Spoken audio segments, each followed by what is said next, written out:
आज अमेरिकी आर्मी के स्पेस फोर्स की बात करते हैं। जैसे भारत में वायुसेना, थल सेना, जल सेना है, उस तरह अमेरिका में एक अंतरिक्ष सेना भी है, स्पेस फोर्स जिसे कहा जाता है। उसकी एक विमान है ऑर्बिटर 37B, जो कि 434 दिन अंतरिक्ष में रहने के बाद 7 मार्च को पृथ्वी पर सफलतापूर्वक लैंड किया, जो कि कैलिफोर्निया में एयरफोर्स का बेस है वेंडलबर्ग, वहां पे सफलतापूर्वक 7 मार्च को लैंड किया, जिसे दिसंबर 2023 में इलोन मस्क की कंपनी अपने रॉकेट से लॉन्च किया था और यह एक साधारण प्लेन की तरह 7 मार्च को धरती पर लौट आया।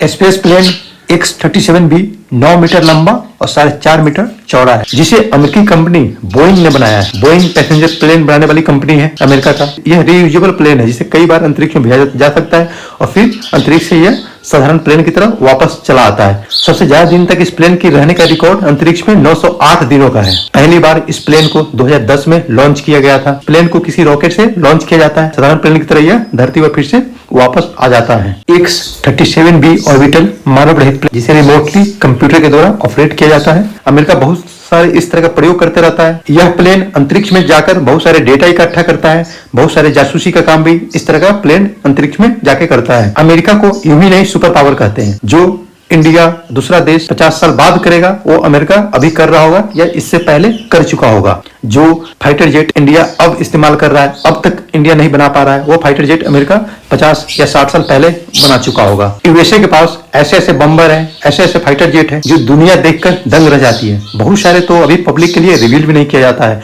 इस तरह की चीज। जब कोई युद्ध होता है तब पता चलता है कि इस तरह का भी कोई विमान है। बहुत सारे इस तरह के जासूस विमान है अमेरिका के पास। अमेरिका का एक जगह है एरिया 51, जिसे अमेरिकी लोगों में धारणा था कि यहाँ एलियन उतरता है, लेकिन उस जगह पे इस तरह का विमान का परीक्षण किया जाता था, जिससे लोगों को लगता था कि यहाँ एलियन उतर रहा है। एरिया 51 में अमेरिकी बम्बर, फाइटर जेट और जासूस प्लेन का परीक्षण का काम चलता था, जिससे अमेरिकी लोगों को लगता था कि यहाँ एलियन उतरता है। इस प्लेन का डिजाइन उसी तरह से होता है कि एलियन के उड़न तस्तरी की तरह इस तरह के प्लेन का डिजाइन किया जाता है। अमेरिका दुनिया से बहुत क्या, जो उसे एक सुपर पावर बनाता है। अमेरिका का F-35B एक फाइटर जेट है, जो कि वर्टिकल लैंडिंग और वर्टिकल टेकअप कर सकता है।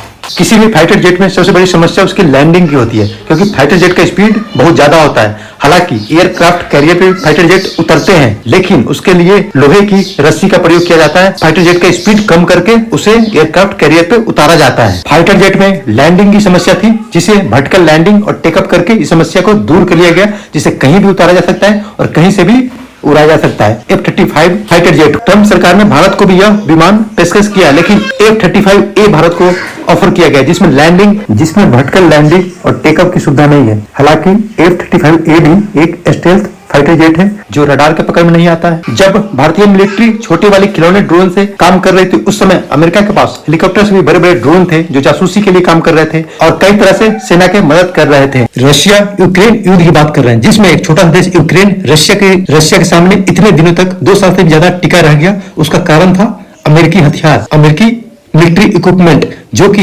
अमेरिकी राष्ट्रपति डोनाल्ड ट्रंप ने यूक्रेनियन राष्ट्रपति जेलेंस्की को कह चुके हैं, अगर अमेरिका मिलिट्री इक्विपमेंट सप्लाई न करे तो 3 दिन तक भी रूस के सामने यूक्रेन नहीं टिक पाता। उम्मीद है कि भारत भी अपना जल्द ही स्पेस फोर्स बनाएगा। आने वाला युद्ध अंतरिक्ष से ही लड़ा जाएगा। अपने देश की रक्षा करना हो या दूसरे देश पर नजर रखना हो, मिसाइल, ड्रोन, अरे अंतरिक्ष से ही सैटेलाइट के द्वारा कंट्रोल किया जाएगा। संयुक्त राज्य अमेरिका बाकी दुनिया से लगभग 50 साल आगे है और यही सब काबिलियत उसे एक सुपर पावर बनाता है।